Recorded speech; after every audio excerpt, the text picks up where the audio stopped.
आज हम लोग नया चैप्टर स्टार्ट करेंगे और हमारा ये जो चैप्टर होगा ये क्या है, पॉलिनोमियल। देखो आगे जितने भी आप 11th में क्लास 12th में मैथमेटिक्स पढ़ोगे, ठीक है, सब में ये जो 9th 10th में पढ़ रहे हो ना, ये सब बेसिक की तरह यूज होगा। जैसे आज आप क्लास 5th में 4th में एडिशन सब्ट्रैक्शन पढ़ के आते हो, ठीक है, तो वो सब बेसिक यूज होता है, यहाँ पे यूज होता है कि नहीं। वैसे जब पूरा पढ़ोगे तो हायर क्लास में क्या होगा, वो बेसिक की तरह यूज होगा। उस पे नंबर नहीं मिलेगा आपको, एक नंबर नहीं मिलेगा, लेकिन उसके बिना आपका क्वेश्चन सॉल्व नहीं होगा, स्पेशली उसके लिए नंबर नहीं मिलेगा, ठीक है। ध्यान से देखिए। तो स्टार्ट करते हैं पॉलिनोमियल। कौन सा? तो पॉलिनोमियल को इंट्रोड्यूस करने से पहले कुछ बातों को जान लेना जरूरी है। इसमें से पहली बात है कांस्टेंट। कौन सी?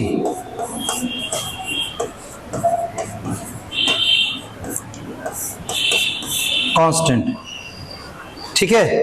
अब देखिए कांस्टेंट होता क्या है। मैथमेटिक्स में हम बहुत सारे सिंबल यूज करते हैं, एक दो नहीं, बहुत ही ज्यादा सिंबल यूज करते हैं। क्या कहे हैं?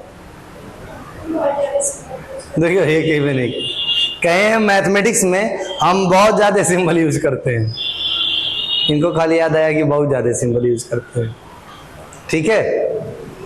ध्यान से देखिए, अगर कोई पूछ लेता तो कहाँ, तो कहती बाग में। अब देखो उनमें से कुछ सिंबल्स को हम कांस्टेंट बोलते हैं। क्या बोलते हैं? अच्छा, कांस्टेंट भी दो तरीके के होते हैं। एक होता है एब्सोल्यूट कांस्टेंट। देखिए बहे, हम बहे, जो हम रोकना चाहते हैं इन्हें बह ही जाते हैं। एब्सोल्यूट, ये बताने के मूड में हम नहीं थे, हम खाली कांस्टेंट बताने जा रहे थे। कौन सा?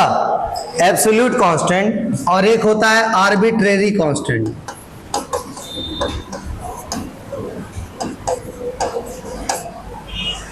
गया टाइम ढेर सारा, देखिए ध्यान से। कांस्टेंट दो तरीके के हो गए, एब्सोल्यूट कांस्टेंट और आर्बिट्रेरी कांस्टेंट, ठीक है बेटा। कांस्टेंट को कहा जाता है कि ये वो सिंबल्स हैं जिनको हम मैथमेटिक्स में यूज करते हैं और इनकी जो वैल्यू होती है, वैल्यू वो फिक्स होती है। क्या होती है? फिक्स होती है, वैल्यू फिक्स होती है। जैसे पाई एक कांस्टेंट है, पाई क्या है? और इरेशनल नंबर है। पाई एक कांस्टेंट है और क्या है? Irrational number.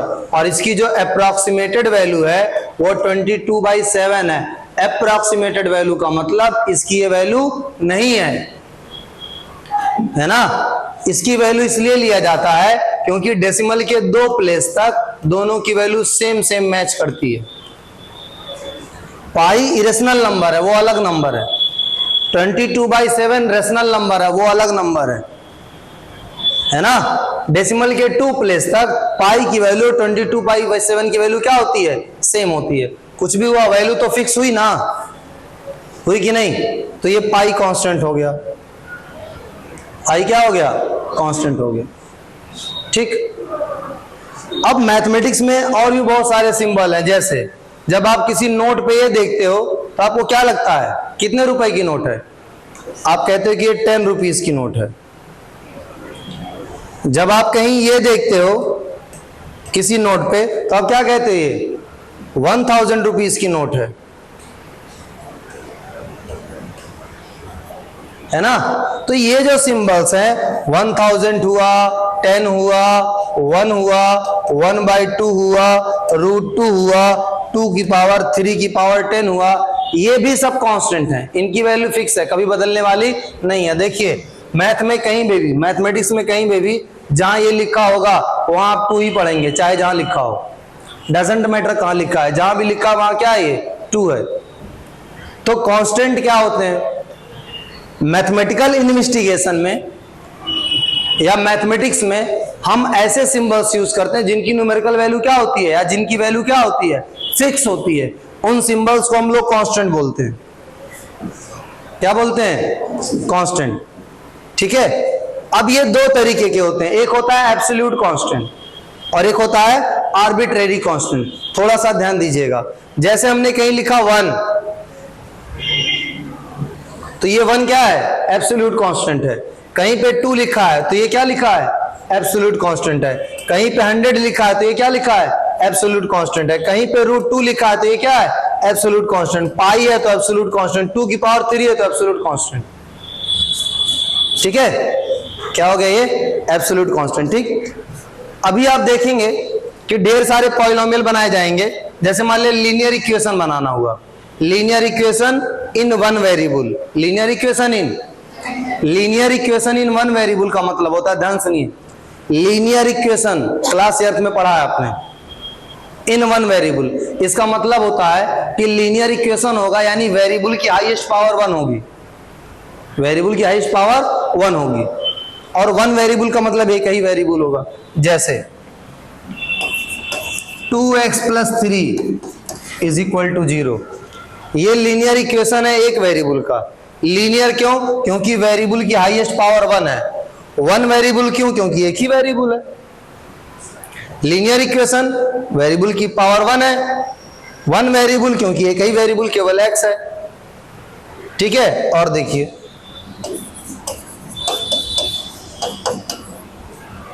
हो गया। और देखिए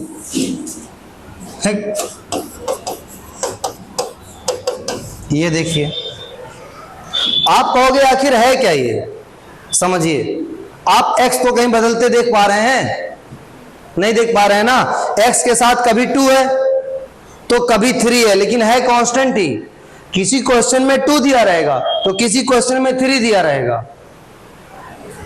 इसका जो स्टैंडर्ड फॉर्म होता है वैसे लिखा जाता है, ax + b = 0, जहां पे a कभी 0 नहीं हो सकता। a अगर 0 हुआ, a अगर 0 हुआ, ये a अगर 0 हुआ तो x से मल्टीप्लाई हो जाएगा और x ही खत्म हो जाएगा। वेरिएबल अगर खत्म हो गया तो कभी इक्वेशन नहीं बन सकता, बिना वेरिएबल के इक्वेशन नहीं होता है। तो a 0 नहीं हो सकता, कुछ भी हो सकता है, समझो। तो यहां पे क्या कहोगे? कहोगे सर यहां पे a की वैल्यू 2 है, यहां पे b की वैल्यू क्या है? 3 है। तो इस इक्वेशन में a की वैल्यू 2 है, b की वैल्यू 3 है। लेकिन जब हमने ये इक्वेशन लिखा तो देखा a की वैल्यू बदल गई, अब 3 हो गई और 4 हो गई b की। अब जब ये देखा तो a की वैल्यू -7 हो गई, b की वैल्यू 3 हो गई। हर बार बदल रही है तो कांस्टेंट, देखो है कांस्टेंट ही, लेकिन हर बार बदल रही है। a और b ऐसे कांस्टेंट हैं, a और b ऐसे कांस्टेंट है जिनकी वैल्यू किसी एक पर्टिकुलर ऑपरेशन में फिक्स है, एक पर्टिकुलर ऑपरेशन में फिक्स है। कहने का मतलब इस इक्वेशन में a और b की वैल्यू 2 है और b की वैल्यू 3 है, इसमें फिक्स हो गई कि a की वैल्यू 2 है, b की वैल्यू 3 है। लेकिन देखो यहां बदल गई, a की वैल्यू 3 है, b की वैल्यू 4 है। रहती फिक्स ही है, लेकिन अगले इक्वेशन में वही रहेगी ये जरूरी नहीं है। अगर वही रहेगी तो फिर इक्वेशन एक के 2 बन पाएगा, दूसरा कहां बन पाएगा? अगर a और b की वैल्यू ना बदले तो एक ही 2 इक्वेशन रहेगा, दूसरा बन ही नहीं पाएगा। तो ये आर्बिट्रेरी कांस्टेंट है। ये जो a है और ये जो b है, ये क्या है कांस्टेंट, लेकिन कैसा कांस्टेंट है? Arbitrary constant. ये ऐसे कांस्टेंट होते हैं जिनकी वैल्यू किसी एक पर्टिकुलर क्वेश्चन में, किसी एक पर्टिकुलर ऑपरेशन में फिक्स हो जाती है। अगले बार क्या हो जाती है? दूसरे क्वेश्चन में दूसरी हो सकती है, तीसरे क्वेश्चन में तीसरी हो सकती है, चौथे क्वेश्चन में चौथी हो सकती है। यूं समझो लड़कियों की हाइट कांस्टेंट होगी कि वेरिएबल होगी। अगर एक समय में, एक ही समय पे लड़कियों की हाइट नापी जाए तो क्या होगी? कांस्टेंट नहीं होगी। लेकिन समझिए, कांस्टेंट तो होगी, लेकिन जैसे ही लड़की चेंज हुई तो हाइट चेंज हो सकती है। अगली लड़की आई तो हाइट फिर चेंज हो सकती है, अगली लड़की आई तो हाइट फिर चेंज हो सकती है। उसी तरीके का हिसाब है। a और b की वैल्यू इसमें फिक्स है, लेकिन अगर दूसरा इक्वेशन बना तो a और b की वैल्यू क्या हो जाएगी? बदल जाएगी। फिर तीसरा इक्वेशन बना, a और b की वैल्यू क्या हो जाएगी? हकीकत तो यह है कि a और b की वैल्यू बदल बदल के ही हम ढेर सारा इक्वेशन बनाते हैं, नहीं तो ढेर सारा इक्वेशन नहीं बन पाएगा, बस एक इक्वेशन बनेगा। तो ये आर्बिट्रेरी कांस्टेंट हो गया, जिसकी वैल्यू किसी पर्टिकुलर ऑपरेशन में क्या हो? फिक्स। जिसकी हमेशा फिक्स हो, एब्सोल्यूट कांस्टेंट। जिसकी किसी पर्टिकुलर ऑपरेशन, तुरंत तुरंत निकलो, तुरंत।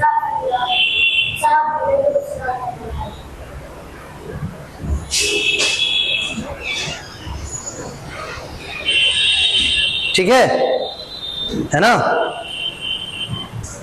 थोड़ा सा पानी पी। चलिए देखिए, तो कांस्टेंट और आर्बिट्रेरी कांस्टेंट हो गया, इसमें कोई डाउट है? कोई डाउट नहीं है ना? और समझिए, जब जब आप इक्वेशन लिखेंगे या जब जब आप पॉलिनोमियल लिखेंगे, जब जब आप इक्वेशन लिखेंगे या डिफरेंट टाइप के पॉलिनोमियल लिखेंगे, तो उसमें ऐसे ए बी सी आएगा, ए बी सी डी ई, यानी शुरुआत के लेटर, शुरुआत के। तो शुरुआत के जो अल्फाबेट होते हैं उनका हम यूज करते हैं कांस्टेंट को दिखाने के लिए। किसको दिखाने के लिए? कांस्टेंट को। भी कौन से कांस्टेंट? Arbitrary constant. कौन से? एब्सोल्यूट को नहीं किसी से दिखाया जाता है। एब्सोल्यूट जहां रहता है दांत निकाल के जैसे 100 बना रहता है, जैसे फोटो में हम निकाले थे। ठीक है, बात समझ में आ रही है ना? देखिए आगे बढ़ते हैं।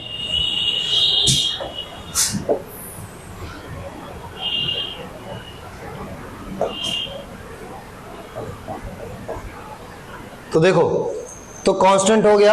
अभी स्टार्ट करते हैं वेरिएबल।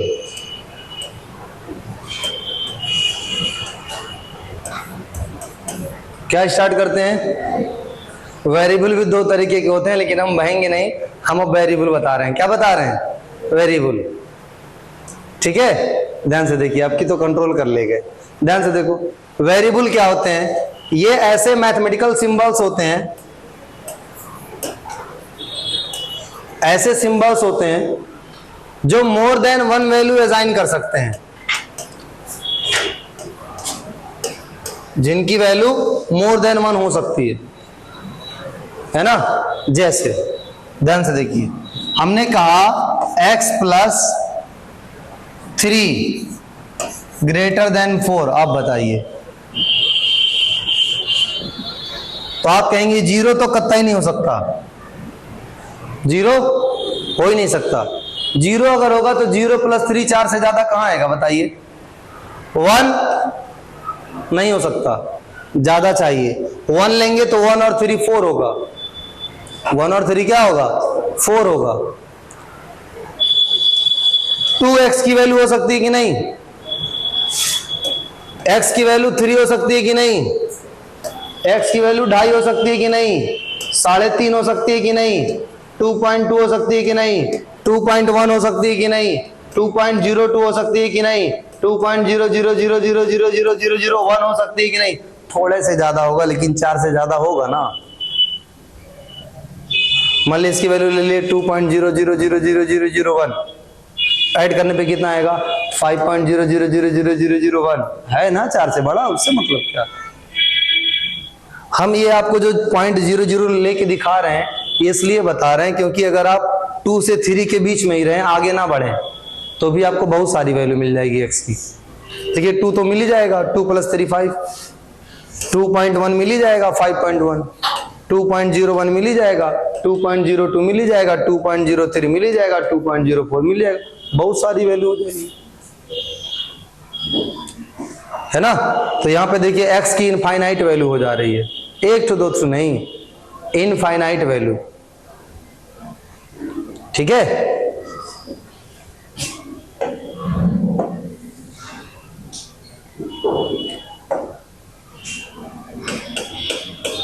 चलिए अब देखिए, तो वेरिएबल ऐसे सिंबल्स होते हैं जिनकी मोर देन वन वैल्यू हो सकती है।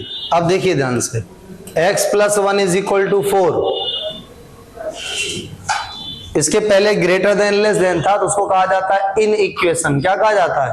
इन इक्वेशन, जिसमें इनइक्वालिटी हो, in equation, in equality, in equation. यहां पे इक्वालिटी है तो इक्वेशन, इक्वालिटी है तो इक्वेशन। आप बताइए, अगर हम x = 3 ले लें तो क्या बजाय है? 3 + 1 = 4 हो जाएगा, और RHS भी कितना आया है? 4। RHS भी 4 दिया है ना, और 3 + 1 भी कितना हो गया? 4। LHS = RHS। तो x की वैल्यू 3 हो सकती है कि नहीं? लेकिन 2 नहीं हो सकती। तो x की एक वैल्यू मिली आपको, और लीजिए,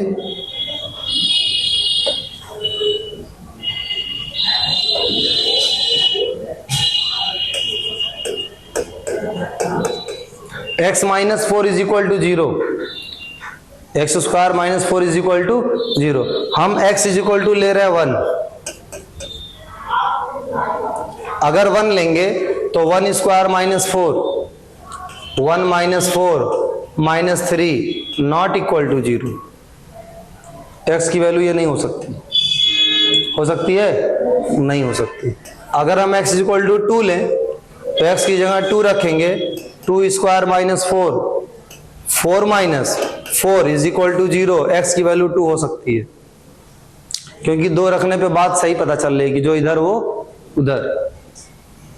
ठीक है, ध्यान से देखिए। x is equal to minus 2 लीजिए, माइनस 2 अगर रखेंगे तो माइनस 2 का स्क्वायर माइनस 2, सॉरी 4 दिया है, माइनस 2 का स्क्वायर होगा 4, 4 माइनस 4 बराबर 0। बताइए LHS बराबर RHS। x की वैल्यू माइनस 2 भी हो सकते, देखिए मोर देन 1 वैल्यू, 2 भी हो गई और माइनस 2 भी हो गई। तो ये ऐसे मैथमेटिकल सिंबल्स हैं जिनको हम अलग अलग क्वेश्चन में यूज करते हैं। कभी कभी एक ही क्वेश्चन में इनकी ढेर सारी वैल्यू हो सकती है ना, फिक्स भी नहीं रहता। अगर इसके पहले वाले में, अगर आप ध्यान दें, इसके पहले वाले में x इक्वल टू 3 आया था, तो यहाँ पे x इक्वल टू 2 आया है, और x इक्वल टू क्या आया है? माइनस 2 आया है। फिर कोई क्वेश्चन आएगा जहां पे x इक्वल टू 1 आ जाएगा, x इक्वल टू क्या आ जाएगा, तो कोई भरोसा नहीं कि इस क्वेश्चन में x की वैल्यू क्या है, वो क्वेश्चन डिसाइड करेगा। तो ये जो सिंबल्स हैं इनकी मोर देन 1 वैल्यू हो सकती है, इनकी वैल्यू फिक्स नहीं होती, इसीलिए इनको क्या कहते हैं? वेरिएबल्स। क्या कहते हैं? वेरिएबल्स। ठीक है, वेरिएबल्स में इतना 2 तरीके के नहीं पढ़ेंगे हम लोग, आगे बढ़ते हैं। अब इंग्लिश अल्फाबेट के जो शुरुआत वाले लेटर है, जैसे A B C D E F G H, है ना। आप अभी मैथ में जल्दी पैदा हुए हैं, इसलिए आपको EFGH तक नहीं पहुंचाया जाएगा, है ना। क्लास 11th में जब पढ़ेंगे, नहीं पढ़ेंगे, फिर भी जब पढ़ेंगे, ठीक है, कोऑर्डिनेट ज्योमेट्री जब वहां पे पढ़ेंगे, है ना, तो जो क्वाड्रेटिक इक्वेशन, जो कोऑर्डिनेट ज्योमेट्री जब पढ़ेंगे, 3 डायमेंशनल ज्योमेट्री को, तो ये बहुत बड़े बड़े इक्वेशन बनते हैं सर्कल वगैरह के, तो उसमें EFGH सब आता है ना। तो देखो ध्यान से, वहां पे देखा जाएगा। इसके बाद वेरिएबल की अगर हम बात करें तो जो लास्ट के लेटर्स होते हैं मैक्सिमम, जैसे x हो गया, y हो गया, z हो गया, इनका यूज किया जाता है, और ज्यादा जरूरत पड़ती है तो s को, t को भी ले लिया जाता है, u को ले लिया जाता है, ठीक है, v को ले लिया जाता है, ठीक। तो इनको किस लिए लेते हैं? कांस्टेंट को दिखाने के लिए। किस लिए? और इसको वेरिएबल्स को किस लिए? वेरिएबल्स के लिए, ठीक है।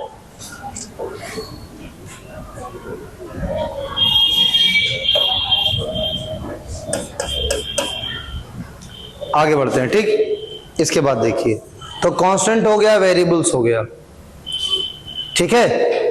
अभी देखिए, अभी जो आपका मुंह है, पीछे जो जबड़ा है, ये उसमें कुछ दांत निकले होंगे, और अभी ये फिल इन द ब्लैंक्स बचा होगा, ये पीछे वाला, ठीक है। अभी वाले दांत बचे हैं ना, है ना। तो वो दांत निकलने के पहले आपको क्या पढ़ाया जाएगा, समझिए। आपको सिर्फ पढ़ाया जाता है एडिशन, सब्ट्रैक्शन, मल्टीप्लिकेशन, डिवीजन।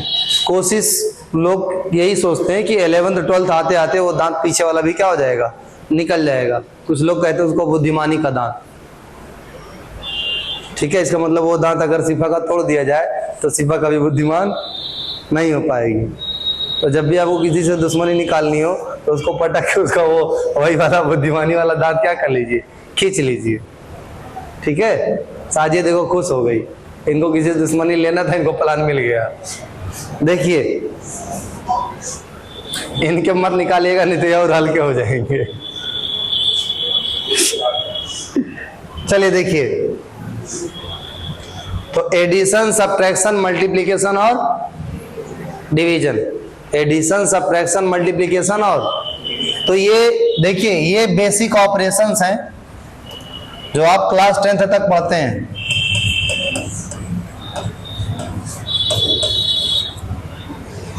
ठीक है, क्या addition, subtraction, multiplication, division, these are 4, और मजाक मत समझिएगा, क्लास 10th तक जो कुछ भी पढ़ाया जाता है वो सिर्फ इसी वजह से पढ़ाया जाता है और उसमें सिर्फ यही यूज किया जाता है, एडिशन, सब्ट्रैक्शन, मल्टीप्लिकेशन। ऐसी कोई चीज जिसमें एडिशन, सब्ट्रैक्शन, मल्टीप्लिकेशन या डिवीजन नहीं यूज होता है ना, उसको फिर 11-12 से पढ़ाया जाता है। ठीक है, बहुत सारे टॉपिक 9-10 के 11-12 में आपको पढ़ाए जाएंगे, लेकिन इन चारों ऑपरेशन के अलावा भी 2 एडवांस ऑपरेशन का यूज किया जाएगा। ठीक है, और वो एडवांस ऑपरेशन होंगे आपके डिफरेंशिएशन और इंटीग्रेशन। तब भी एक्सेलरेशन पढ़ेंगे, तब भी वेलोसिटी पढ़ेंगे, तब भी वर्क पढ़ेंगे, लेकिन सब में क्या लगेगा, डिफरेंशिएशन और इंटीग्रेशन। तो अभी मतलब बताओ, सब सोचो, क्लास 10th तक की उम्र हो जाएगी तुम लोग की, 1 से 10 तो 10 साल ये हो गया, नहीं हो गया, हो गया, नर्सरी, LKG, UKG। बताओ 13 साल में खाली कहा जा रहा है कि एडिशन, सब्ट्रैक्शन, मल्टीप्लिकेशन और डिवीजन सीख लो, कितना साल लिया, नहीं सीख जाना चाहिए 13 साल में? कभी देखो जितना भी गुणा भाग करते हो, जितना भी क्वेश्चन लगाते हो, सब में क्या करते हो, इन्हीं चारों में से कुछ करते हो। ठीक है, ध्यान से देखिए। अब ये जो बना है ये 2 चीजों से मिलके बना हुआ है, डिफरेंस और डिवीजन, डिफरेंशिएशन, और ये भी 2 चीजों से मिलके बना हुआ है, मल्टीप्लिकेशन और एडिशन, मल्टीप्लिकेशन और एडिशन। ठीक है, और जब आपको ये पढ़ाया जाएगा, जब आपको ये पढ़ा दिया जाएगा, तब ऐसे कहा जाएगा कि एक ऑब्जेक्ट जो डिस्टेंस ट्रेवल कर रहा है वो है x, और x बराबर है 2t² + 3t + 4, तो कहा जाएगा फाइंड द वेलोसिटी।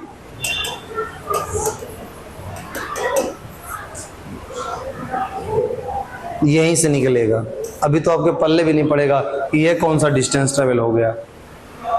हाई वाला देखते हो ना, 20 मीटर और टाइम है 4 सेकेंड, 4 × 5 = 20, आंसर आ गया, काम खत्म। ठीक है, सब चेंज हो जाता है ना। आगे बढ़े, तो ये बेसिक ऑपरेशंस कौन से हैं, प्लस, माइनस, मल्टीप्लिकेशन और डिवीजन। समझिएगा बात ये है कि अगर हम इनकी हेल्प से, है ना, अगर हम इनकी हेल्प से इनका यूज करके, अगर हम इनका यूज करके, किसका यूज करके, एडिशन, सब्ट्रैक्शन, मल्टीप्लिकेशन और डिवीजन का यूज करके कंबाइन करें, कंबाइन करें किसको, कांस्टेंट और वेरिएबल को, कुछ ना कुछ तो मिलेगा, है ना। कभी भी यार कुछ 2 चीजों को जोड़ोगे तो कुछ तो दिखेगा ना, कैसा दिखेगा कैसा नहीं दिखा वो अलग बात है, दिखेगा कि नहीं बताइए। अगर मान लिया और ये तबड़क का पैर और वैस का पैर दोनों बांध दिया जाए और ऐसे सुला दिया जाए तो दिखेंगे कि नहीं, लगेगा कि इधर से भी चल सकते हैं, इधर से भी चल सकते हैं, नहीं दिखाई देंगे, कुछ तो दिखाई देंगे ना, तो वैसे भी किसी तरीके से दिखाई देंगे। देखिए कांस्टेंट ले लीजिए 2, वेरिएबल ले लीजिए x, अब इनको कंबाइन कर रहे हैं। कंबाइन करने के लिए हम जिस गम का यूज करेंगे उसमें धुन नहीं होगी, उसमें क्या होगा, प्लस, माइनस, मल्टीप्लिकेशन और डिवीजन। अब या तो गोद कहिए या तो गम कहिए, सबसे अच्छा है आप एडहेसिव कहा करिए। क्या कहा करिए? एडहेसिव। ठीक है, एडहेसिव का मतलब होता है दो अलग अलग किस्म की चीजों को चिपकाने वाली चीज, जैसे पसीने को चेहरे से चिपकाने वाली चीज, एडहेसिव फोर्स। कौन सा? Adhesive force. हाथ में पानी नहाते हैं ना, देह में पानी चिपकता है कि नहीं? Adhesive force. कौन सा? Adhesive force. गिलास से पानी पीते हैं तो पानी गिलास में लगता है कि नहीं? Adhesive force. कौन सा फोर्स? तो वहीं से नाम आया एडहेसिव। कौन सा? है ना। तो जो गोद लगाते हैं वो क्या करते हैं? काफी का कवर अलग रहता है, काफी अलग रहती है, कवर अलग रहता है, दोनों को ज्वाइंट कर देते हैं ना गम लगा के, तो वो एडहेसिव का काम कर रहा है, दो अलग अलग चीजों को जोड़ रहा है। तो एडहेसिव फोर्स से एडहेसिव निकाल लिया गया है, इसीलिए गम को गोद को क्या कहा जाता है? एडहेसिव। क्या कहा जाता है? समझिए। तो अब प्लस माइनस मल्टीप्लीकेशन डिवीजन की हेल्प से अगर ऐड करें तो ये 2 + x हो सकता है, x - 2 हो सकता है, 2 - x हो सकता है, 2 × x हो सकता है, x/2 हो सकता है, 2/x हो सकता है कि नहीं? तो जब भी आप कंबाइन करेंगे कांस्टेंट और वेरिएबल को इनकी मदद से, तो आपको एक एक्सप्रेशन मिलेगा। ये सब क्या है? एक्सप्रेशन। और इस एक्सप्रेशन को कहा जाता है अलजेब्रिक एक्सप्रेशन। क्या कहा जाता है? अलजेब्रिक एक्सप्रेशन, है ना। क्या कहा जाता है? अभी हम लोग अपना कहाँ कंटिन्यू करेंगे? अलजेब्रिक एक्सप्रेशन पे कल से कंटिन्यू करेंगे। ठीक है, बात समझ में आया? कांस्टेंट ऐसे मैथमेटिकल सिंबल्स जिनकी वैल्यू क्या होती है? फिक्स होती है। एब्सोल्यूट कांस्टेंट हमेशा फिक्स होती है। आर्बिट्रेरी कांस्टेंट किसी पर्टिकुलर ऑपरेशन में क्या होती है? फिक्स होती है। अगले ऑपरेशन में ए बी सी की वैल्यू क्या हो जाती है? बदल जाती है। वेरिएबल ऐसे मैथमेटिकल सिंबल जिनकी वैल्यू फिक्स नहीं होती, मोर देन वन वैल्यू क्या कर सकते हैं? असाइन कर सकते हैं। इंग्लिश अल्फाबेट के जो शुरुआत के लेटर होते हैं A B C D E F G H, इनसे हम किसको डिनोट करते हैं? कांस्टेंट को। जो लास्ट के होते हैं एक्स वाई जेड से डिनोट करते हैं वेरिएबल को। ठीक है, कांस्टेंट वेरिएबल को कंबाइन करते हैं बेसिक ऑपरेशन की हेल्प से, प्लस माइनस मल्टीप्लिकेशन डिवीजन, तो हमें रिजल्टिंग क्या मिलता है? एक्सप्रेशन मिलता है। उस एक्सप्रेशन को क्या बोला जाता है? Algebraic expression. कल से कंटिन्यू करेंगे। ठीक है, आज के लिए इतना बहुत।